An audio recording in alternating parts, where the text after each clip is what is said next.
김은혜 원내 정책수석부 대표는 이 대통령이 한미 정상회담 직전 이 중국 특사단을 중국으로 보낼 계획이라며 이 미중 사이에서 위험하고 무모한 줄타기를 하고 있다는 취지로 또 비판했습니다. 실제로 이 대통령은 오는 24일이죠.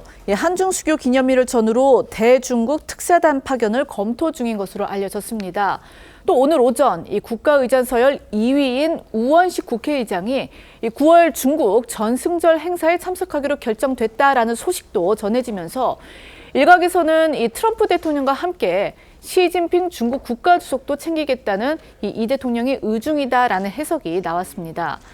국민의힘에선 이를 두고 위험하고 무모한 줄타기 외교다 이렇게 강하게 꼬집었는데요. 국민의힘에서 나온 목소리 들어보시겠습니다.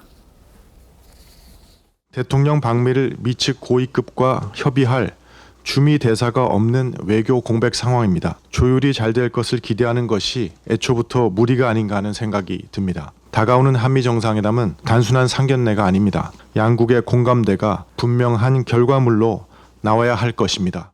한미 정상회담 직전에 또 이재명 대통령은 중국에 특사단을 보낸다고 합니다. 만나는 건 트럼프인데 눈치는 시진핑 눈치를 봅니다. 이재명 대통령은 위험한 줄타기, 무모한 물타기 중단하고 선택하십시오.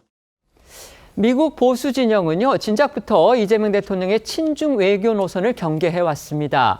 한미 정상회담을 코앞에 두고서 친트럼프 진영에 영향력 있는 인사가 이재명 대통령 그리고 민주당 정청래 대표의 친중 성향을 주장을 하면서 비판하는 취지의 주장을 내놓은 것도 눈길을 끕니다. 이 사람은 특히 정청래 민주당 대표를 반미 성향의 극좌파다 이렇게 표현하기도 했습니다. 네, 트럼프 행정부 1기 때 덴마크 대사를 지냈고 현재 친트럼프 싱크탱크로 꼽히는 미국 우선주의 정책연구소 소속 칼라 샌즈가 지난 18일 미국 언론에 기고한 글 내용인데요. 샌즈는 이 대통령이 중국 편에 설지 미국 편에 설지 확신하지 못하고 있다면서 미국과 중국 사이에서 양다리 전략을 펼치고 있지만 이는 한국 국민을 상대로 가장 위험한 게임을 벌이는 거다. 트럼프를 이용할 수 있다고 생각하는 매우 위험한 오판을 저지를 수 있다고 지적했습니다. 또 샌즈는요, 이 정청래 민주당 대표는 민주당 오바마 정부조차 입국을 금지했을 정도로 극좌파로 분류되는데 2000년대 초반 이 대통령과 함께 정치 운동을 했던 인물이라고 평가했습니다.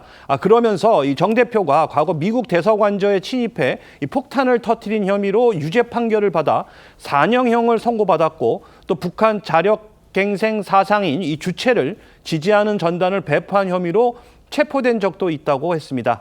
샌즈는 윤 전 대통령 구금과 또 모스탄 전 국무부 국제형사사법대사에 대한 우리 정부의 조처를 실수라고 표현하며 트럼프 대통령이 이런 대우에 주목할 가능성도 높다고 주장했습니다.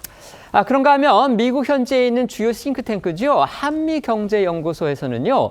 이재명 대통령이 트럼프와의 첫 대면에서 과연 어떤 태도를 견지하면 좋을지 여기에 대한 조언도 나왔습니다. 네, 이 한미경제연구소 스콧 스나이더 소장은요. 트럼프 대통령이 주한미군 숫자나 한국 방위비 액수 등과 관련해서 이 잘못된 수치를 언급해도 실제로 과거에 그렇게 잘못된 수치를 언급을 했었죠. 이를 면전에서 바로잡는 이른바 실시간 팩트체크는 지양하는 것이 바람직하다라고 했습니다. 또 트럼프 대통령이 이 양자회담에서 이 외교 프로토콜을 잘 따르지 않고 돌발 발언으로 상대를 당혹스럽게 하는 경우가 많은데 공개적으로 갈등을 노출하기보다는 회담 후 양측 인사들이 이를 정정하도록 하는 것이 바람직하다 이렇게 조언하기도 했습니다. 실제로 트럼프는요. 지난 2월에 젤렌스키 우크라이나 대통령하고 회담을 가졌는데요. 거기에서 우크라이나 대통령, 그러니까 젤렌스키 대통령이 평사목, 정장 차림을 하지 않은 거, 그 부분을 지적하기도 했고요. 무례하다, 감사할 줄 모르는 태도다 이렇게 직설적으로 비판하는 그런 말들을 내뱉기도 했죠. 맞습니다. 이 때문에 트럼프 대통령 특유의 이 예측 불가 외교 스타일에 이 대통령이 어떻게 대응을 하고 또 협상을 풀어갈지가 주목이 되는 겁니다. 관련해 이 대통령은요, 대선 과정에서 중국 한신의 고사까지 인용을 하며 필요하면 상대의 다리 사이를 기더라도 국익을 우선하겠다 이렇게 강조하기도 했습니다. 당시 목소리도 들어보시겠습니다. 트럼프 대통령이 또 만만한 분이 아니어서.